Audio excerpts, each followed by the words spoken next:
Hello friends, welcome back to my YouTube channel Khushboo classes.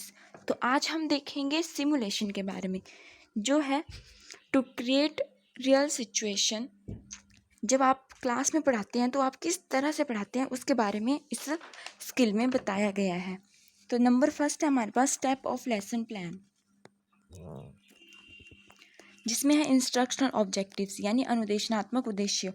इसमें जो आपको आरसीएम अप्रोच को फॉलो करना होता है। तो नंबर फर्स्ट है हमारे पास नॉलेज, रिकॉल प्रत्यास्मरण, रिकॉग्नाइज पहचान करना। फॉर एग्जांपल, अगर आप बच्चे को चुंबक की डेफिनेशन पढ़ा रहे हो या चुंबक का आप लेसन प्लान तैयार करके लेके आए या आज आप कक्षा में चुंबक को पढ़ा रहे हो, तो आप बोलोगे कि विद्यार्थी जो है वो चुंबक की परिभाषा का प्रत्यास्मरण करने में सक्षम होंगे। तो सेकंड है रिकॉग्नाइज यानी पहचान करना। फॉर एग्जांपल, आप ऐसा बोल सकते हो कि हाँ, बच्चे गोलाकार वस्तुओं की पहचान करने में सक्षम होंगे। सेकंड है हमारे पास अंडरस्टैंडिंग, जिसमें आप देखेंगे सीइंग रिलेशनशिप, संबंध देखने में सक्षम होंगे। किन्हीं दो चीज़ों में जो बच्चे संबंध देखने में सक्षम होंगे। डिस्क्रिमिनेट भेद करने में। नेक्स्ट है हमारे पास एक्सप्लेनेशन, फिर है क्लासीफाई वर्गीकरण करने में सक्षम होंगे। किसी चीज़ का वर्गीकरण, जैसे संसाधन का वर्गीकरण करने में। नेक्स्ट है हमारे पास जनरलाइजेशन, फिर है वेरीफाई पुष्टि करना, इंटरप्रेट व्याख्या करने में। जैसे बच्चे फॉर एग्जांपल बच्चे जो है वो जल प्रदूषण की व्याख्या करने में सक्षम होंगे। थर्ड है हमारे पास एप्लीकेशन, जिसमें है कि कारण बताने में, निष्कर्ष निकालने में, फॉर्मुलेट परिकल्पना करने में, प्रिडिक्ट पूर्व कथन करना। टू एनालाइज सिंथेसाइज इवैल्यूएशन मूल्यांकन करने में। उसके बाद है हमारे पास टीचिंग एड्स यानी शिक्षण सामग्री, जिसमें हमारे पास दो टीचिंग एड्स आती हैं। एक है जर्नल एड्स और दूसरी है हमारे पास स्पेसिफिक एड्स। तो जर्नल एड्स यानी सामान्य शिक्षण सामग्री, जिसमें आपके पास है चौक और डस्टर। और जो सेकंड है हमारे पास स्पेसिफिक एड्स में आप चार्ट का यूज़ कर सकते हैं, मॉडल का यूज़ कर सकते हैं, पॉइंटर, मूर्त वस्तुएं। मूर्त वस्तु में जैसे अगर आप बच्चों को सेल पढ़ा रहे हो तो आप सेल, एक्चुअल का सेल आप लेके जा सकते हो, या आप उनको पुष्प पढ़ा रहे हो तो आप फूल लेके जा सकते हो, या फिर आप उनको इलेक्ट्रिसिटी के बारे में पढ़ा रहे हो तो जैसे आप बल्ब ले जा सकते हो, वायर्स ले जा सकते हो। तो ये सब जब वो मूर्त वस्तुओं में आएगा।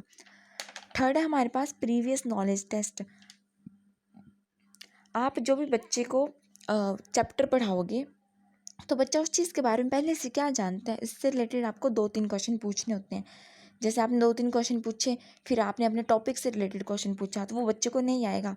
तो वहाँ से आपका स्टार्ट होता है फोर्थ अनाउंसमेंट ऑफ सब टॉपिक आएगा इधर, उपकरण उद्घोषणा। तो आप फिर अपने उस लेसन के बारे में आप अनाउंसमेंट करोगे। फिफ्थ है हमारे पास प्रेजेंटेशन यानी प्रस्तुतिकरण, जिसमें जो आप लेसन प्लान अपना पूरा लिखोगे। तो ये 4 पार्ट्स में डिवाइड है। जैसे फर्स्ट हमारे पास शिक्षण बिंदु, जिसमें आप जो वो हेडिंग्स लिखोगे। जैसे आप चुंबक का लेसन प्लान लिख रहे हो तो हेडिंग आएंगी चुंबक, फिर चुंबक के उदाहरण, जो भी आपने लेसन बनाया होगा वैसे। फिर हमारे पास अगला छात्र अध्यापिका कार्यकलाप या छात्र अध्यापक कार्यकलाप, प्यूपिल टीचर्स एक्टिविटी, जिसमें आप जो लेसन प्लान डिलीवर करोगे, जो भी आप क्लास में बोलोगे वो आप लेसन प्लान में लिखोगे।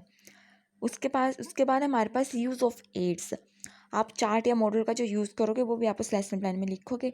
फिर बीच बीच में आपको बच्चों से क्वेश्चंस भी पूछने हैं, ताकि बच्चे आपकी बातों को ध्यान से सुन रहे हैं कि नहीं।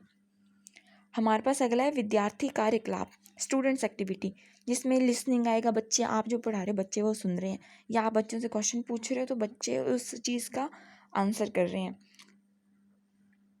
नेक्स्ट है हमारे पास ब्लैक बोर्ड वर्क यानी श्यामपट्ट वर्क, जिसमें आप राइटिंग हेडिंग्स, जो आप शिक्षण बिंदु में हेडिंग्स डालोगे,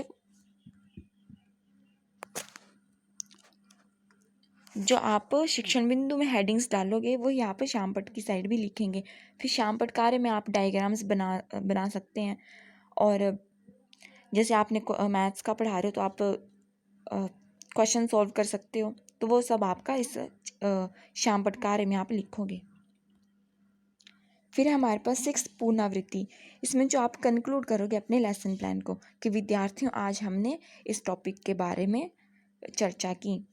7 है हमारे पास मूल्यांकन, इवैल्यूएशन, जिसमें आस्क क्वेश्चंस फ्रॉम स्टूडेंट। आपने जो चैप्टर पढ़ाया उस चैप्टर से रिलेटेड आपको 3-4 क्वेश्चन जो वो बच्चों से पूछने होंगे। आपको इससे ये समझ आ जाएगा कि हाँ बच्चों ने आपकी बात ध्यान से सुनी है कि नहीं और उनको कितना समझ आया है।